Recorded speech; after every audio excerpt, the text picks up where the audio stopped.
Hey pirate fans around the world, this is Barbossa's Apple, the storytelling masterstroke.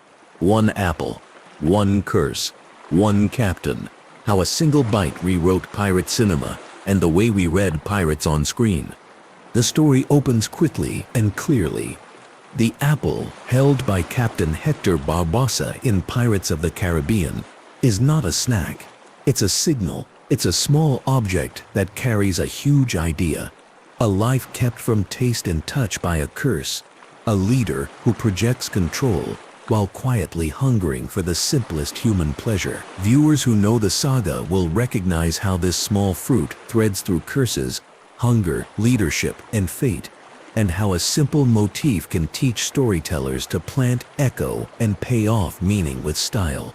Before you get comfortable, take a moment to like the video and subscribe, but only if you really enjoy and want to fall asleep with pirate stories whenever you want. Here is the core promise. The apple is a micro-motif, a tiny repeating sign that carries character, plot, and theme. A micro-motif works because it appears not once, but at carefully chosen moments, setups, echoes, and payoffs that the audience can track without even realizing it. In this case, the fruit turns into a compass for understanding Barbossa himself, what he wants, what he fears, and what it means when he finally reaches for the bite he has been denied. The apple is a clear example of how a film can hide its heart in a prompt. The path through this story follows a simple map. First, the payoff scene that everyone remembers. Second, the breadcrumbs planted earlier in the film that make that payoff sting. Third, the way the apple reframes the stakes of the curse, immortality without sensation versus a mortal life with taste. Then there is a close look at performance, how an actor can turn a fruit into a legend with a glance and a pause. From there, the narrative broadens into deep waters, how production choices keep a motif alive, why forbidden fruit imagery crosses cultures, what actual food provisioning looked like aboard ships, whether apples realistically fit into a pirate world, and how leadership, rationing, and code shaped life at sea. All of that folds back into the saga itself, across Dead Man's Chest, at World's End, on Stranger Tides, and Dead Men Tell No Tales, where echoes and reversals show how an idea evolves. The climax comes first to lock attention. In the closing movement of The Curse of the Black Pearl, a duel and a ritual unwind at the same time. Steel sings in one chamber, while blood falls in another. Barbossa, the cursed captain, has promised himself one thing above all taste. The audience has seen him cradle an apple, toy with it, joke with it, almost tease it, as if it were a key he cannot turn. In the final beat, a shot cracks the air. The curse lifts with a clatter of gold and a drop of blood. And just as the weight of immortality falls away, the body returns to the reality of mortality. An apple slips, gravity speaks, and a captain who once commanded storms stands still. The apple, suddenly heavy, is the proof. The taste he wanted is one heartbeat too far away. That is the quiet power of the payoff. The object that defined a wish becomes the sign of its cost. Here, the questions arise, the ones that guide the rest of the hour. Why an apple? Why this clean, everyday fruit instead of rum, meat, or bread? Why then, in that exact scene, for that exact character, what does this tell audiences about the curse itself? And how does this small image connect to older stories, older seas, and older captains who ruled provision, hunger, and hope? Now the breadcrumbs.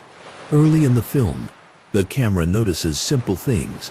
The way Barbossa's hand rests on the apple's rim, the pause before he speaks, the half-smile that comes with offering food he cannot taste. He is a man who performs power, polished boots, teeth like coins, voice smooth as varnish. But the apple turns him into something else, a figure who longs for ordinary life. A quick fact. Repeated gestures are not filler. They prime the mind. When a character reaches for the same object more than once, the audience learns without being told. Each appearance of the fruit carries a quiet drumbeat. Not yet, Not yet. Consider the captain's own promise in spirit. If not in direct quotation, taste will return, and when it does, the first bite will be sweet. That simple human want, hunger for flavor, underlines both menace and humor. Menace, because denial sharpens the temper and powers the will to break rules. Humor, because the object of that will is not a mountain of treasure or a fleet of ships, but a piece of fruit found in any market stall. The smallness of the apple makes the largeness of the curse hit harder. In terms of stakes, the apple resets the conversation about immortality. It takes what is often framed as a gift, endless life, and exposes the hidden loss. No taste, no warmth, no texture. The apple makes the curse personal. It shows that the cost of living forever is not grand tragedy. It is the theft of tiny daily joys.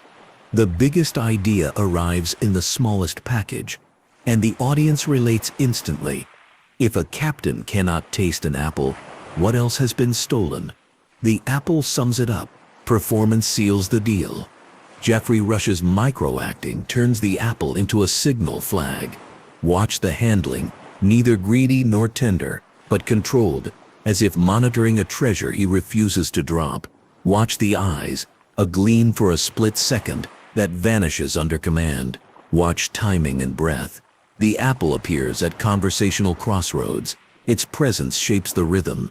In a chill late-night museum guide tone, one might say this: the fruit becomes an instrument, and the actor plays it in a minor key. Heads up on this, small props in the hands of strong performers become magnets. The camera leans in not because the apple is loud, but because the actor tells it to matter. Behind the camera, the motif survives because departments coordinate, script signals, repetition, props, maintain continuity. Same size, same sheen, same logic for why it appears where it does. Costumes frame it with colors that help it pop.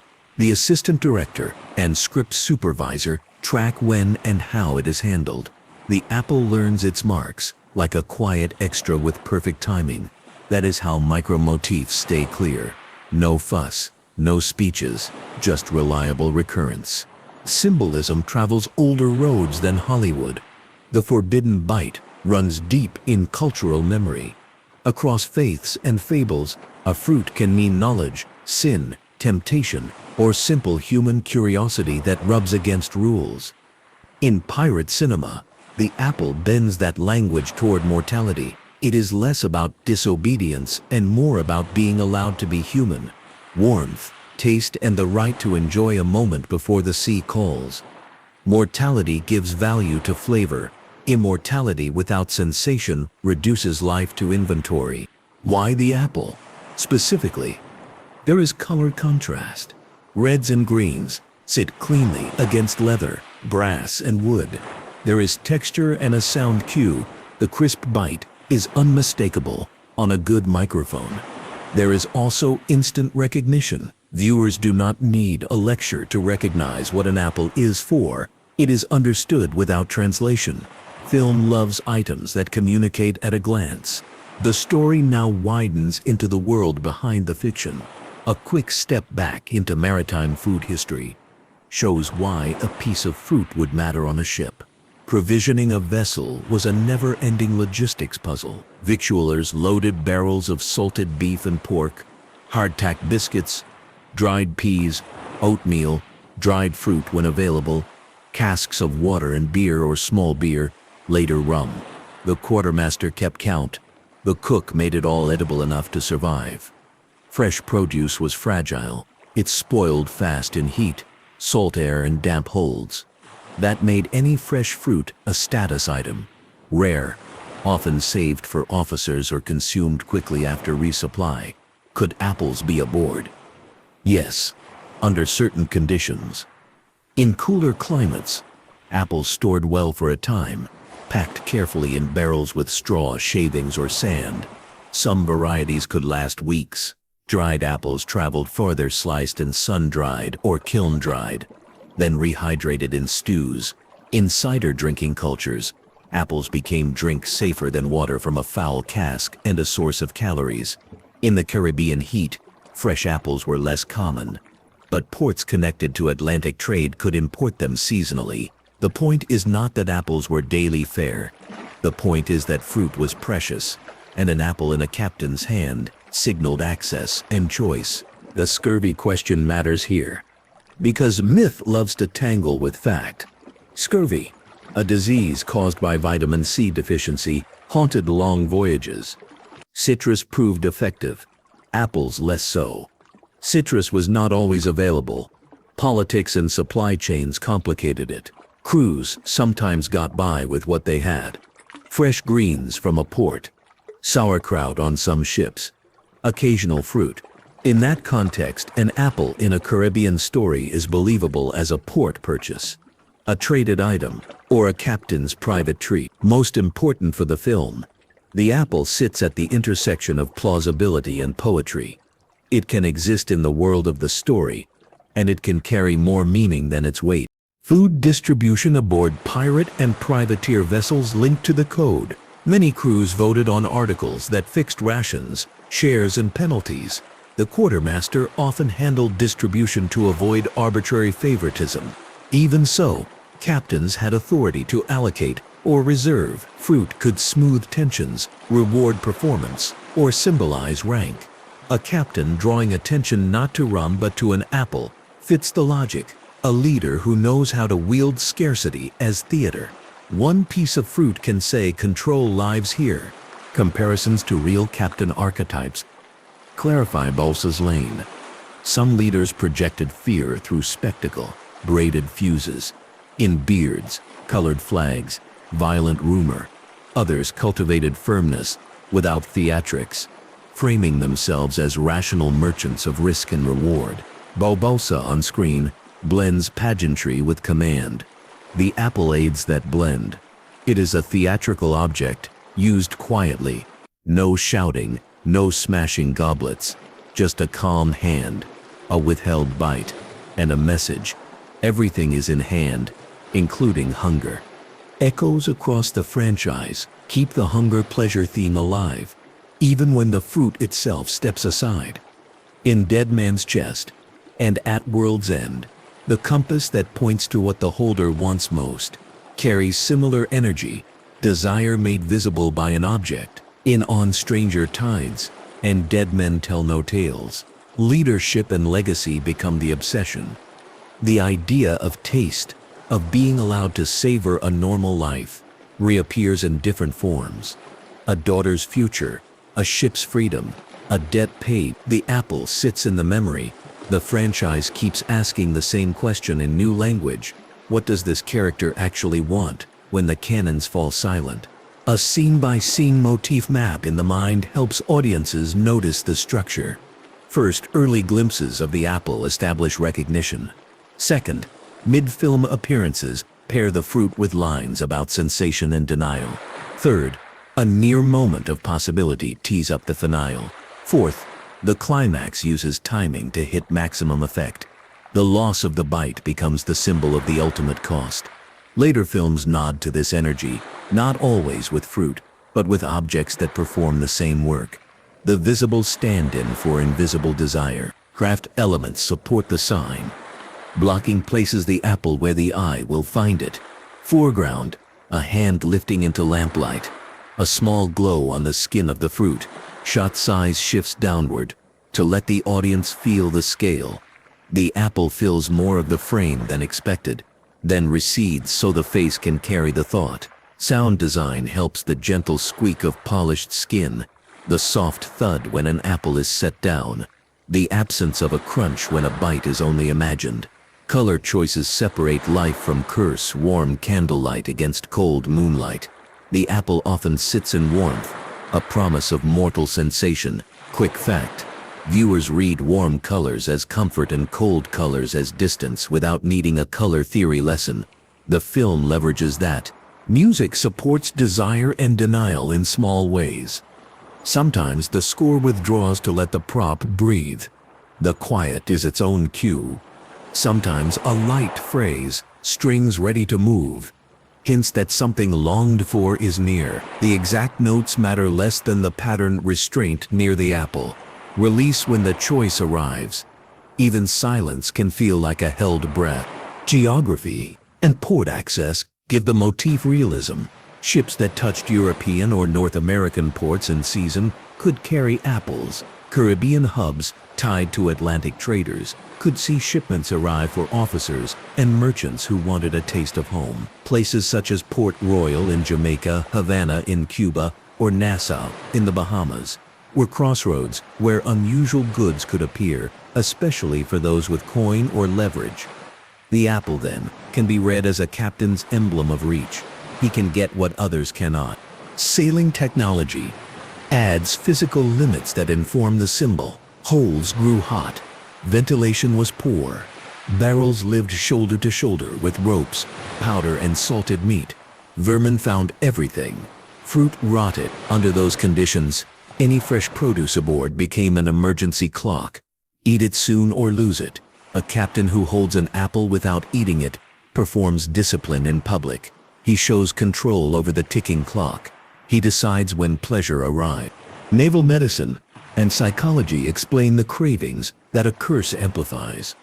Long deprivation shifts the mind's weight onto simple pleasures. Taste becomes a lighthouse. Under a supernatural ban, the usual coping rituals, shared meals, toasts, recipes that break monotony, fail. The apple's presence foregrounds that wound. In a sense, the fruit functions like a mirror. It reflects the hole the curse has bored into daily life. A bite is not nutrition, it is identity. Fans notice. The apple has spawned quiet theories, playful memes, and thoughtful essays. Some argue the apple is a private oath. When the curse breaks, the captain will prove it to himself before anyone else with a bite. Others see it as a joke with teeth, a villain who hoards fruit like treasure. The best interpretations accept both heat and humor. The prop is funny because it is serious, and serious because it is funny. That blend matches pirate storytelling at its best. Dry wit next to raw need. A fair counter-argument says, it's just a prop. Not every object carries a thesis. Films sometimes include items because they look good or because an actor likes business for the hands. That is true in general, but the apple's placement, timing, and thematic alignment go beyond random. It appears where denial is discussed, where choice hovers, where the curse asserts itself. That kind of pattern signals intent, and intent is what transforms a prop into a micro-motif. From this, practical lessons for storytellers emerge. To plant a prop with power, introduce it cleanly and early. To echo it, attach it to a recurring beat, gesture, line, or situation. To pay it off, use it at a moment where the character's want meets the story's consequence. Escalation matters. The object should feel closer to fulfillment over time. Then either deliver or deny at the key beat. Withholding is as potent as giving. A prop that is never actually used can become a louder symbol than one consumed right away. The apple's unrealized bite at the climax achieves more than a chomp ever could. It leaves the taste in the audience's mind. History backs the narrative's logic. Real ships ran on food politics as much as on wind. Consider a few cases. In logbooks and travel narratives, sailors noted how fresh provisions changed morale. A sudden supply of fruit after weeks at sea made crews brighter, more cooperative, and less sick. Captains who managed landfalls to secure produce won loyalty. Those who failed or hoarded supplies bred resentment.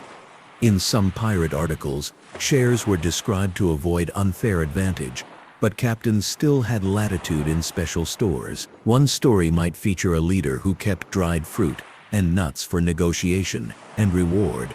Another would show a strict quartermaster enforcing fairness with a heavy hand.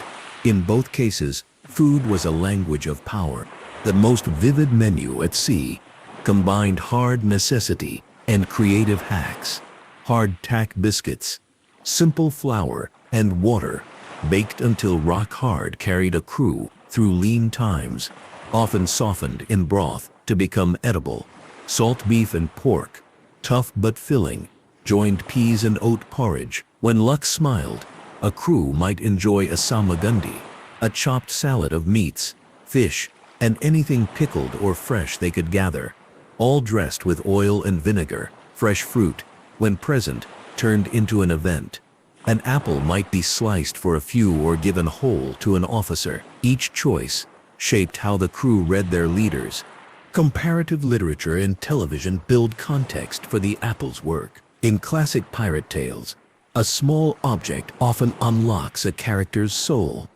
A pipe, a watch, a ring, each can mark a promise or a sin. In Treasure Island, the apple barrel is a hiding place for a boy who overhears truth. In other stories, a pear or orange signals landfall and hope. Modern shows use food and drink to signal status and stress. The captain who eats last to show care, the one who eats first to show control, the one who refuses to eat at all to project iron will. Barbossa's apple fits cleanly into that lineage, while being perfectly modern, minimal, crisp, and memorable. Sailor superstitions add color. Food carried omens, bananas on boats, for example, developed a bad reputation among some fishers due to spoilage, pests, and accidents that coincided with shipments. Whistling was said to raise winds. Bread thrown overboard sought to appease waters. In that landscape of belief, fruit could be lucky or unlucky, depending on the story told. The apple in Barbossa's hand gains a mild halo of taboo by proximity to the curse. A fruit you cannot taste feels like bait from a trickster sea. Economics explains why fruit trade shone in the Spanish Main. Plantation economies focused on sugar, tobacco, and later coffee and cocoa. But ports pulled in all sorts of secondary goods. Small merchants brought produce from inland farms to waterfront markets. Seasonal ships from cooler regions carried apples and other temperate fruits for officers, wealthy residents, or passing dignitaries.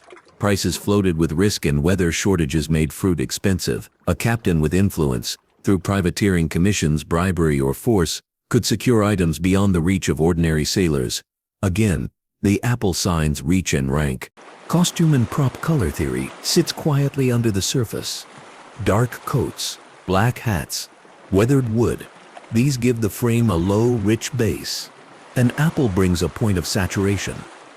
A red peel can communicate warmth, life, and urgency. A green peel can represent tartness, freshness, and a kind of held-back energy. Either way, continuity keeps the fruit legible in the chaos of decks and caverns. That's why the same size and shine matter. The audience should recognize it immediately, even in a flicker of torchlight. Editing choices underline the motif. Cut timing can hold a hand near the fruit for a fraction longer than usual. Reaction shots can allow the audience to read longing. Cross-cutting between ritual and duel lets the apple vibrate between desire and risk. One scene promises sensation, the other threatens the body that would enjoy it. When the apple finally falls, the cut remembers to include it. Gravity isn't just physics here, it's meaning.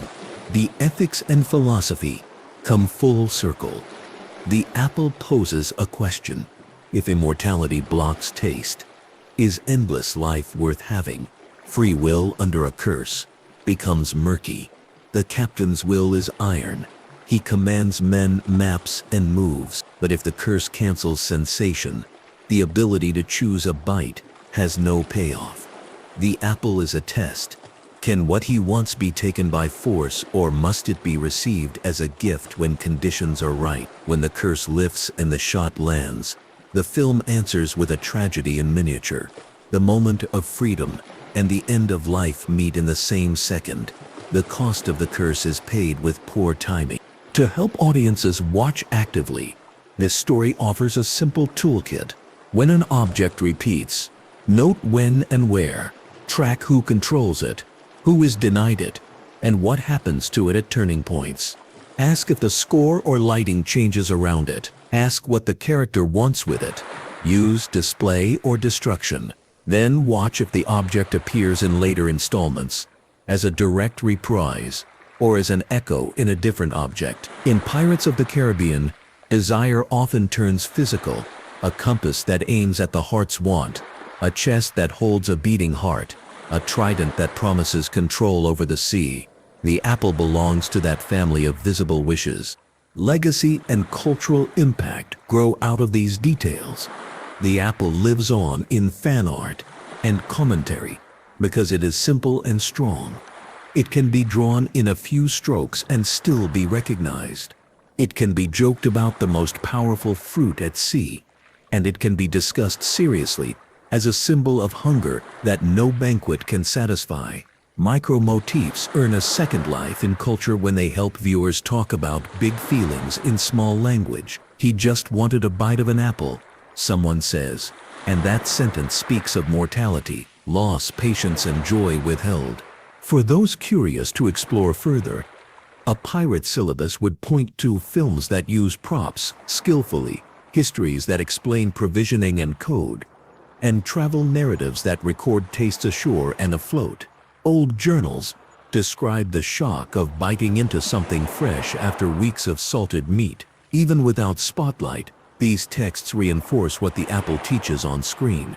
The line between survival and satisfaction is thin, and leaders who understand that line can hold a crew together. Before closing, the story returns to the captain himself.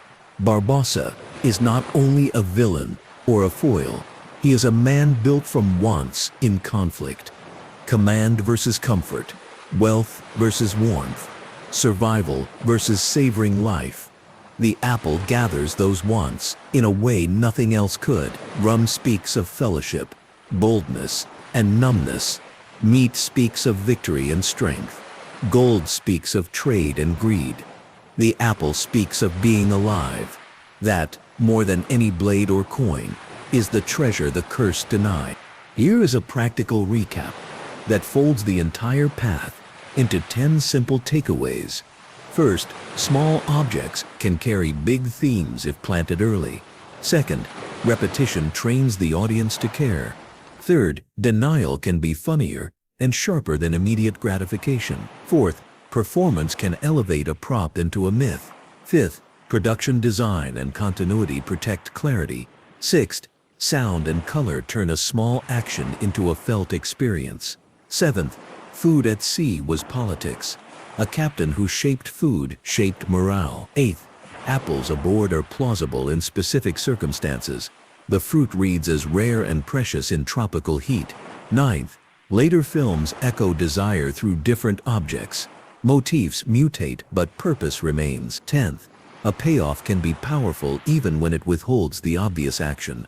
An untaken bite can break a heart. To end on a note of craft and curiosity, the narrative offers a gentle guide for storytellers. Choose a prop that anyone can understand without extra explanation. Pair it with a need that is both universal and specific to the character. Tie it to a rule, social, personal, or magical, that blocks the need. Bring it back at increasing intensity. Decide whether the payoff is a gift or a denial, and make that decision at the exact moment a larger consequence arrives. Do it cleanly, do it quietly, trust the audience to feel it. The apple falls, the duel ends, the curse breaks. The film uses a simple image to say that life is sweetest because it ends, and the chance to taste anything, a fruit, a night wind, a kiss on a crowded dock, can never be taken for granted. The apple teaches a calm lesson that even a child can hold. Being alive is about small joys, and stories remember those joys best when they plant them in ordinary things. Now the lens shifts again toward real decks and real docks, because the sea has always turned food into destiny. A ship that times its landfalls to harvest orchards in season builds a reputation for care. Crews follow leaders who think about taste as well as pay. Logs from age of sail voyages mention how a cask of apples lifted spirits in cold latitudes, and how in the tropics, even a single piece of fruit changed the day's tone. Officers, too, learn to use treats strategically. Promises of fresh bread upon reaching shore, a general ration of dried fruit on a feast day, a cider keg opened after a successful raid. The apple in reality served in small ceremonies that punctuated hard labor with human joy. The code enforced balance and boundaries. Articles posted on a mast or above the mess spelled out how food and drink would be handled. Stealing from a mess carried penalties because it broke trust. Wasting water or ruining stores could trigger fines, or worse, on some ships, the cook answered to the quartermaster to keep the captain from being blamed for every tough piece of meat or wormy biscuit. The apple in Barbossa's hand then resonates beyond taste. It also brushes up against governance. The fruit is not a private toy alone. It lives inside a system of rules about who eats when and why. Back in the film, the apple's restraint reads as a message to the crew, as well as to the audience. The captain can have what he wants, but he chooses not to, yet. That example signals that patience is part of the plan. A crew watches how a leader handles desire. A captain who devours pleasures at once may burn a ship's future. A captain who can delay sends confidence through the ranks. The apple is both carrot and clock. Across the saga, shadows of the apple appear even when the fruit does not. The compass that points to desire is the most obvious echo. It literalizes want. Whoever holds it has to face the truth about the heart. Sometimes that truth is messy, even shameful, and that's the point. The apple did the same work more softly. A bright peel stood in for a longing the captain pretended to ignore. The chest that holds a living heart later takes the idea to extremes.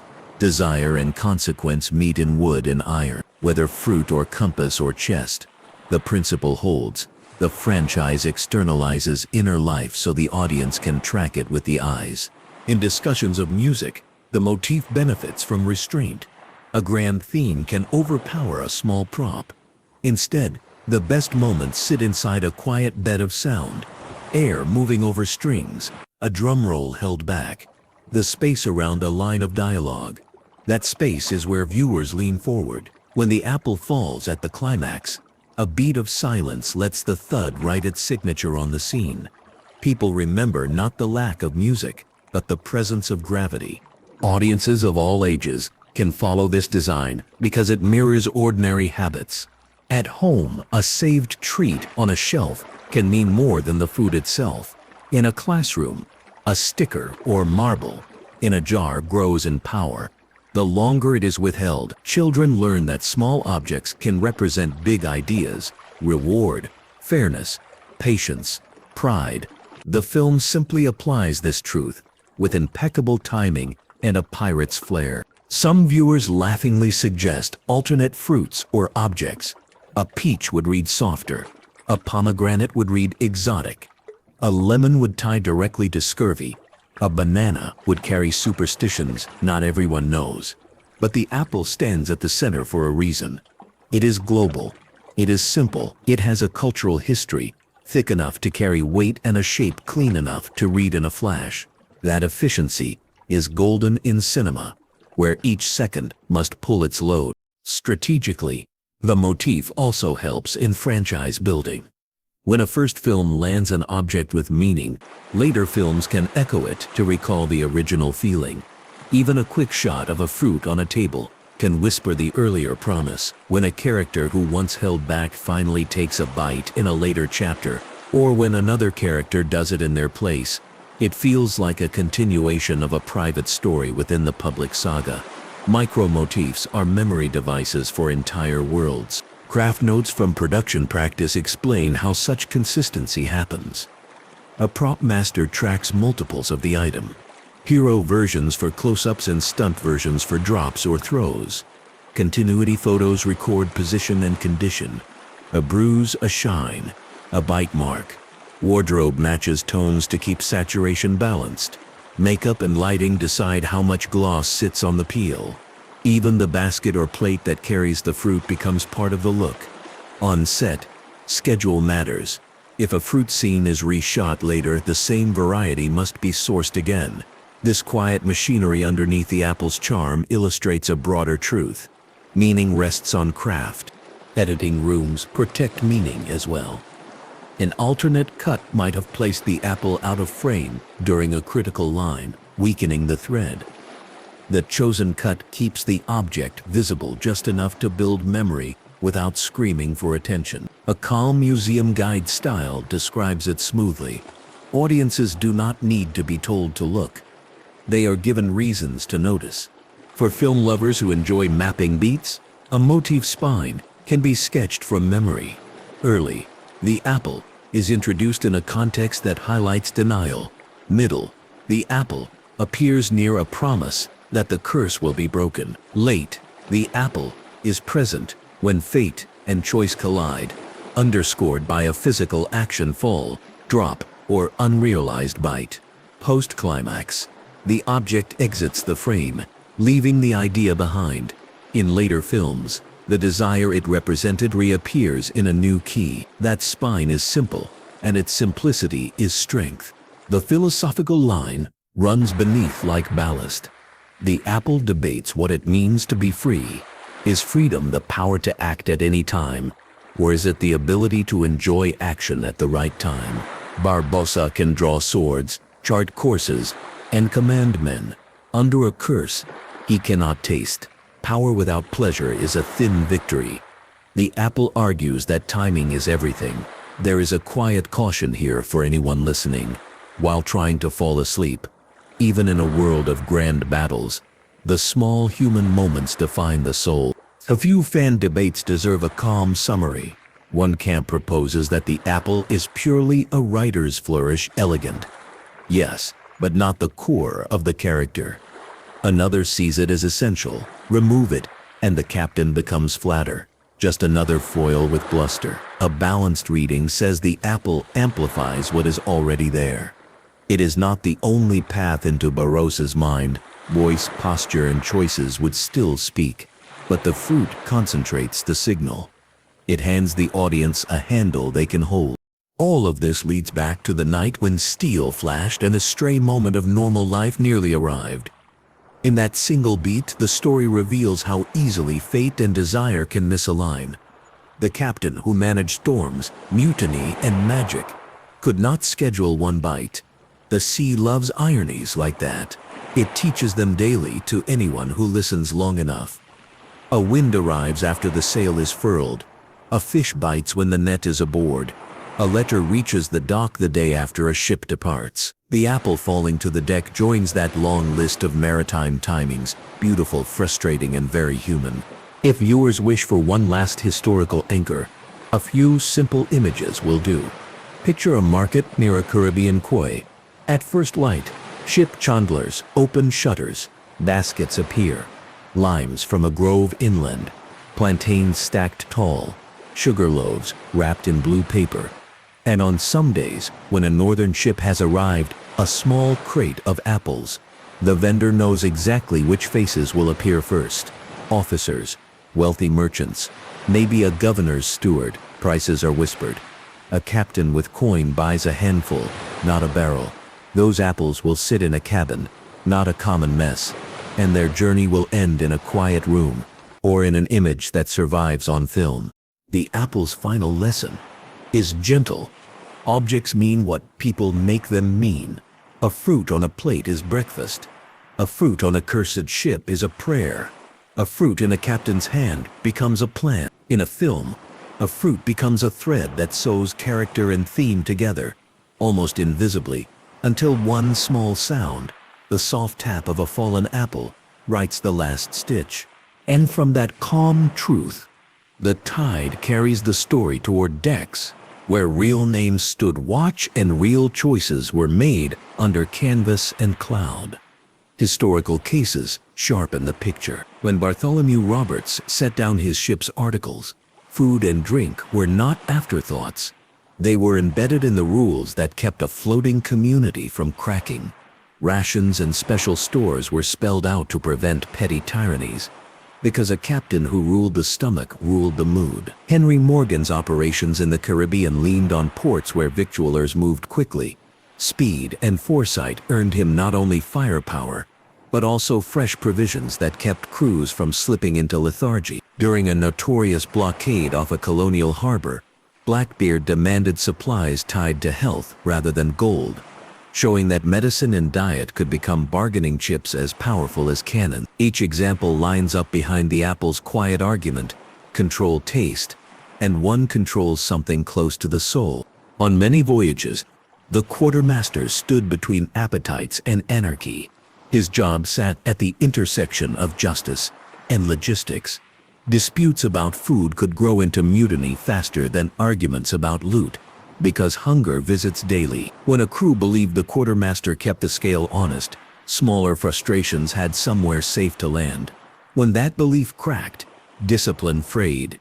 In such climates, one piece of fruit could be a weather vane for trust. If a captain flashed an apple as a symbol of delayed reward, it mattered whether the crew believed a bite would ever be shared.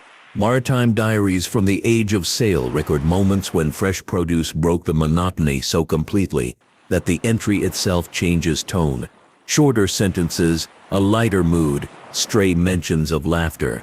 After weeks of salted meat and iron-hard biscuit, the sweetness and texture of fruit were not just flavor but proof that the world still offered variety. It worked like a bell that reset the day. The apple in Barbossa's hand plays that bell without ringing it. The longer it sits unbitten, the louder the silence grows. Comparisons to other captains help. Consider the paradigm of the spectacle captain, who rules by fireworks and fear, and the systems captain, who rules by well-run routines. Barbossa embodies a blend he calibrates in front of the crew. The fruit is both spectacle and system. It is memorable enough to be talked about in whispers and systematic enough to recur with rhythm. He appears with it at moments that matter. He puts it away with care. Crew members learn that desire can be choreographed. In that lesson lies part of his magnetism. Across the films that follow, echoes of this choreography continue, even when the apple itself rests off stage. In the chapter Ruled by a Compass, that points to what the holder wants most, desire becomes a literal direction, north by longing, south by fear. In the chapter that binds fate to a chest that beats, the line between object and body evaporates. Later, when legacies and family draw the map, the franchise returns to a softer version of the same old question. What does it mean to taste a normal life after a lifetime of storms? Each time, the camera finds a way to make a private want visible. The motif may shift shape, but the melody remains. A mental ledger of scenes can be kept without fuss. Early, the apple shows denial. Midway, it shows patience sharpened into certainty. Late, it shows the price of timing. In subsequent films, when objects serve as stand-ins for longing, they inherit the apple's gravity. The audience, even without conscious tracking, feels the inheritance and leans in. Craft keeps the feeling honest. Blocking places the apple where fingers can speak, where a sleeve frames the curve, where a lantern can catch a soft gleam. Sound makes small moments tactile. The faint squeak of peel under thumb, the nearly inaudible rustle of a leaf if one remains. Color theory works silently in the background. Warmth gathers around the fruit as if to promise life. Cold tones wrap the curse to remind that sensation has been stolen. The score acts like a tide. It rises to meet steel and thunder, then falls to leave a small sound exposed. At the crucial moment, silence is not emptiness. It is space made for gravity to write. This is friendly terrain for viewers of all ages. A child understands saving a treat for later. An adult understands the discipline and the risk, the chance that later never arrives. The apple turns this common lesson into a pirate's parable. It does not scold. It does not preach. It simply sits where eyes can find it, then exits at the second that will be remembered. To widen the lens further, a few case snapshots illustrate how deeply food shaped behavior at sea. One privateer captain docked at a small island and bought fruit not for nutrition alone, but to stage a morale ceremony. A shared slicing on deck in view of all hands, a brief speech about weathering storms, then a return to watch rotations. The crew, fed and seen, tightened their focus. In another tale, recorded by a traveler fascinated with sea life, A ration of dried apples was issued after a difficult escape. The captain made a point of taking the smallest portion, signaling that authority sat with restraint, not appetite. In a grim contrast, a different expedition's commander hoarded delicacies for a small circle, and resentment grew until gunnery drills were sabotaged. The lesson passed from mouth to mouth in anchorages after food is a leader's grammar. Viewed alongside these realities, Barbossa's choice to make the apple a visible ritual reads as skill, not accident. The ritual anchors the crew's impression of a captain who commands himself first. Command, in this language, is not simply telling others what to do. It is showing a crew how desire should behave aboard a ship. The script moves gently into comparative storytelling again. Because pirate tales live in families of meaning. In one classic, a tobacco pipe serves as a clock of patience, lit only when a plan is complete. In another, a pocket watch reminds a captain that time slices courage into segments. In modern series, a mug of coffee or a piece of bread becomes shorthand for control when other controls fail. The apple aligns with these objects, but adds a unique twist. It points away from power and toward pleasure.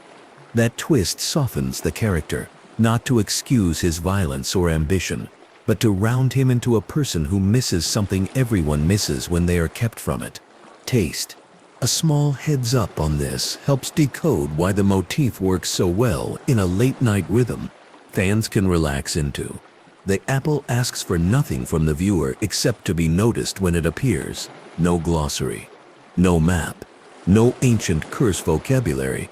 That ease opens the door for broad audiences. Those who come for swordplay find a subtle extra. Those who come for character find a clear line to follow. Those who come to drift into sleep with a calm voice in the room get a simple image to hold on to. Returning now to the ethics and philosophy for a final pass. The apple's argument can be put softly. Power without the ability to feel is a dim candle. Pleasure without the wisdom to time it is a short spark. Freedom is when both arrive in the same minute. Barbossa, with all his iron and salt, cannot make that minute arrive. The image then becomes an elegy for misalignment. The calm mood here is important. Nothing needs to be dramatized beyond what is already on the screen. The sadness is mild, familiar, almost domestic. A dinner that cools before a loved one comes home. In the realm of fan theories and debates, the best contributions often come from viewers who prefer to keep things grounded. One popular thread suggests that the apple is less a symbol of temptation and more a symbol of home. A kitchen fruit, portable, common in colder climes. An echo of hearths a sailor leaves behind. In that reading, the apple fixes Barbossa, not to a fantasy of paradise but to memories of ordinary mornings. Another steady take says the apple is a magician's coin. It gives the hand a task so the mind can perform. The captain talks, moves, and commands with the apple giving tempo. The camera may not dwell on it, but the object keeps the scene alive where a lesser performer would be still. Counter-arguments retain their value because they keep readings honest. Yes, sometimes a prop is a prop. An actor may request an object for texture. A director may approve it because it photographs well. A prop master may supply it because the budget allows multiples. But when placement, timing, and thematic consistency stack up, the needle tips toward design. The apple clears that bar. The script offers a teacher's quick toolkit for storytellers who want to lift the trick and use it elsewhere. Start with a human need, plain enough to be felt across cultures: warmth, taste, touch, rest, belonging. Choose an object tightly linked to that need that requires no annotation. Let the character's want live visibly in how the object is handled. Build a ladder of appearances, each rung closer to the top. At the moment of truth, decide whether the object will deliver or refuse, and pair that decision with a larger event so the effect compounds. Then, in later chapters, let the motif echo in new forms so the memory keeps breathing. Now the sea returns with a slow roll. bringing back provisioning details that strengthen the story's realism.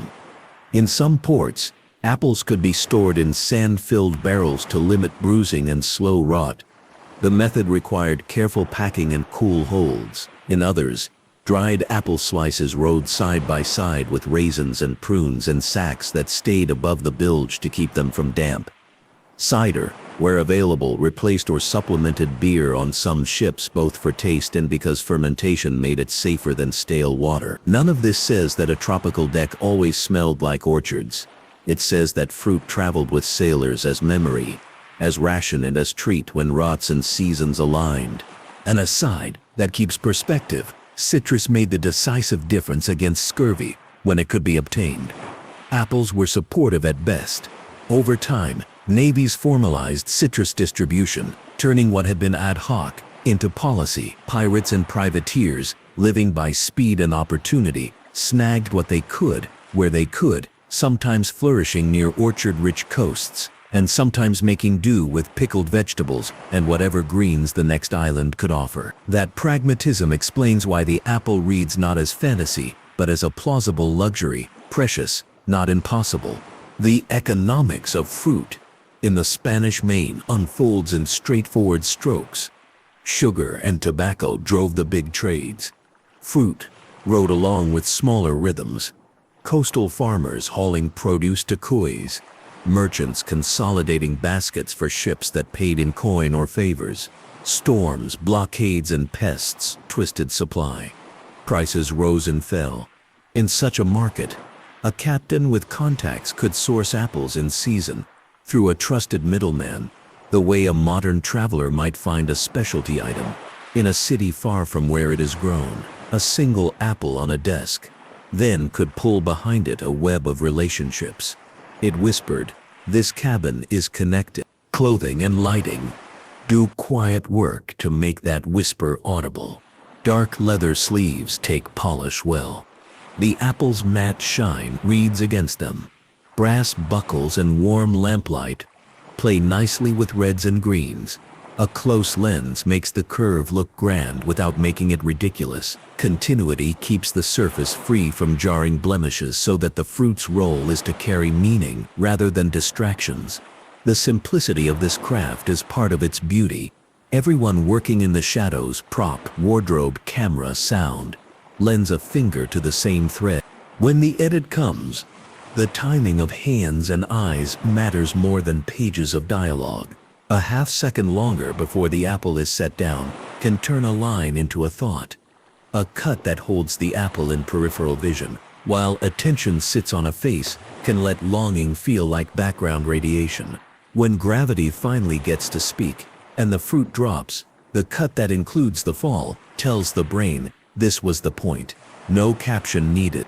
Philosophically, the piece closes its circle by reminding that stories about pirates are often stories about boundaries, between freedom and law, between sea and shore, between hunger and satisfaction.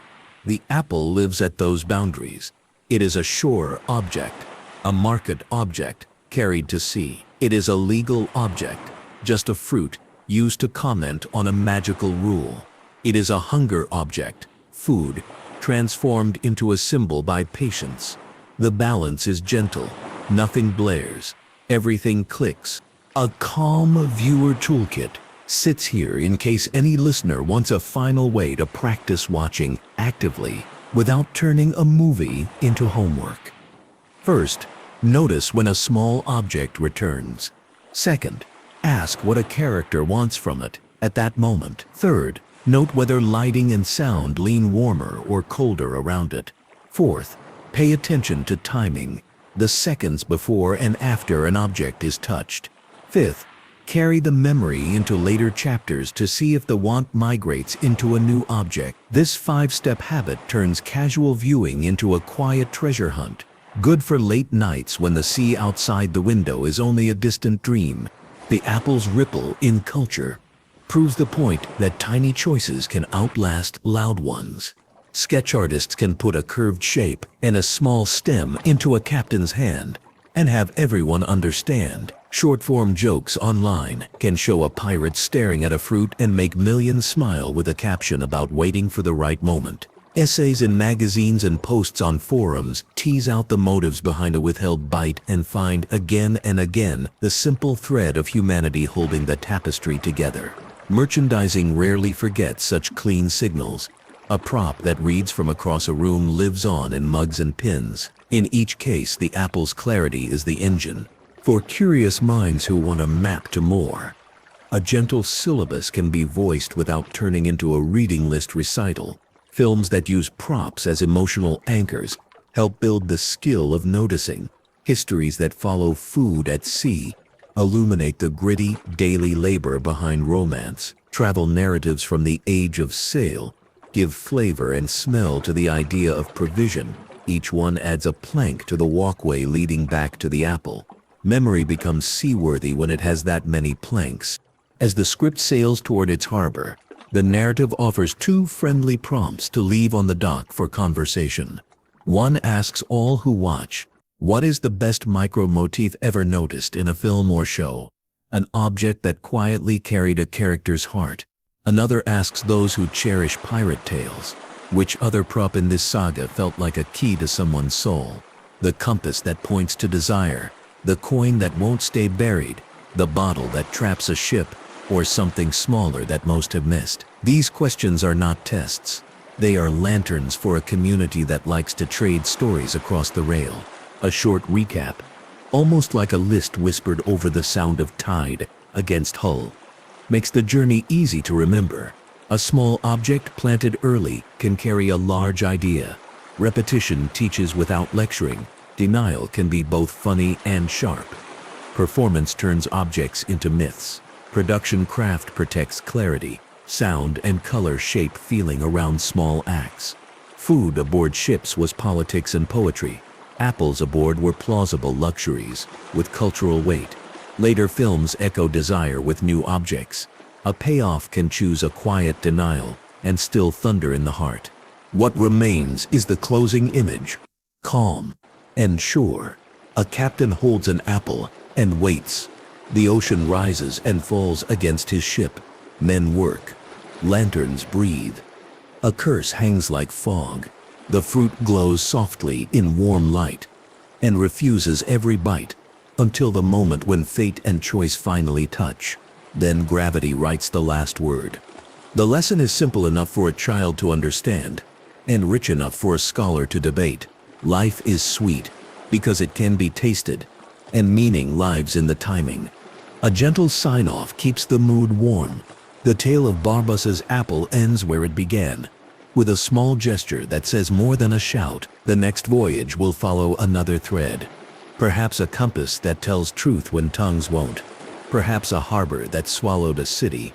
Perhaps a legend stitched from real charts and bold guesses.